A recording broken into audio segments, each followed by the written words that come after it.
Hi, folks. I want to start off this week with a quick apology. So last week I mentioned that it would be a good idea to follow a guy called Yoel Roth at Twitter, who was doing updates on their safety features.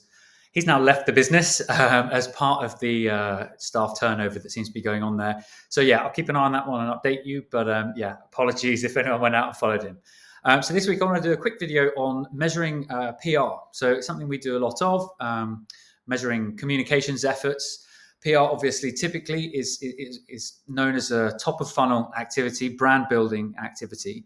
And so it's notoriously difficult to measure because the websites that you're getting published in and the newspapers that you're getting published in own their own data, and it's not public how much traffic is going to any individual article. So the things that we tend to use traditionally on PR are things like just the number of pieces of coverage that you've got, but also potential PR reach, and that's really just a rough measure because it takes the monthly uniques of the website and then just uses that as a vague metric for how important the publication is. So those that have got millions and millions of uniques every month, you can be pretty sure that quite a lot of those eyeballs are going onto your article. Those that have got fewer, obviously, there's going to be a commensurate drop in the number of people looking at your piece. But what it doesn't tell you is the fluctuations between different articles on the website. So really, you've got, you don't really know how many people are looking at your particular mention.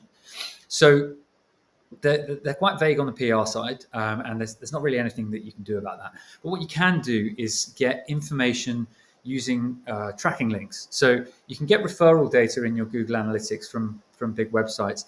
But if you're also using UTM tracking links on the links that you send out to journalists, often, not always, but often they will use those in the article.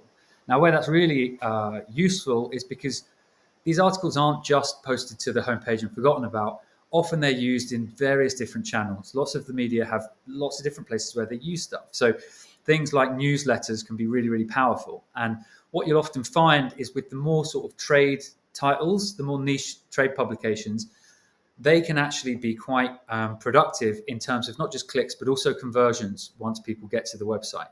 And that makes sense because obviously you're targeting a very particular audience.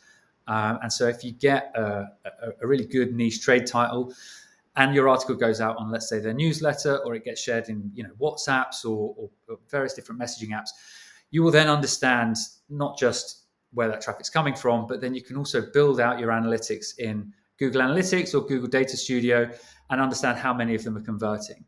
And what we've often found is that the conversion rate for smaller trade pubs that might usually get overlooked can actually be really, really powerful and much better than the bigger tier one titles that are really, really great for awareness, but not necessarily targeting your particular niche. So you can get really granular and you can have some really great impact from that. But obviously, none of these are perfect. So on the, PR isn't really a demand gen activity. So conversions probably isn't your primary metric from PR activity. What it can do is help prove ROI to various stakeholders in the business. But really what you're looking for is that brand building from PR. And so the best way to balance these, so the big brand building, but with poor metrics on the top of funnel side, and then the niche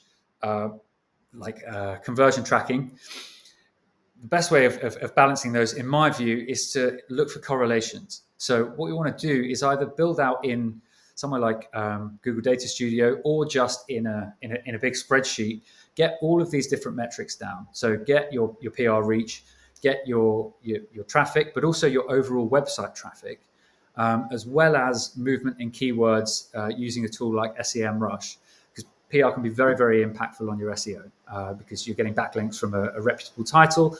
That means that your SEO performance will improve. So what you can then do is you can see if you've got a big piece of coverage in a tier one title, what you'll often see is that your overall website traffic goes up because obviously lots of people are reading it and then they're going away and searching for you later and then they're coming in. You wouldn't understand that with the tracking link, and you wouldn't necessarily understand that if you were just an analyst looking at the website with no knowledge of the PR activity.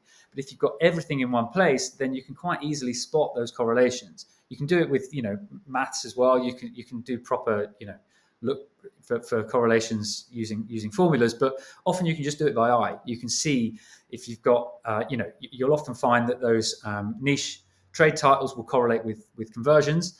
And the bigger brand building activity should correlate with web traffic. And if it is, then that's how you know your PR is working. If it's not, then you might need to think again about what kind of media you're targeting, or driving more coverage. And you can take various measures to improve your output. So yeah, that's everything from me for this week. I'd love to hear what you think. Let me know if there's anything I've missed, or you've got any super smart techniques in the comments. And I will see you next week.